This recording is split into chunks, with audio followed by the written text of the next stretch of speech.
Президент Дональд Трамп назначил губернатора Луизианы Джеффа Лендри спецпосланником США в Гренландии, который уже заявил, что для него станет честью служить делу присоединения Гренландии к США.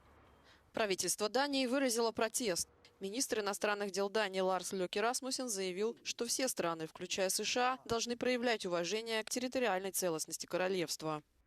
Jeg er stærkt oprørt over nyheden om, at præsidenten har udnævnt en særlig udsending, og jeg er i særlig grad oprørt og finder det helt uacceptabelt den måde, den særlige udsending nu udtaler sig på, med altså en oplevelse af, at han har et mandat til at gøre grønlandsk amerikansk.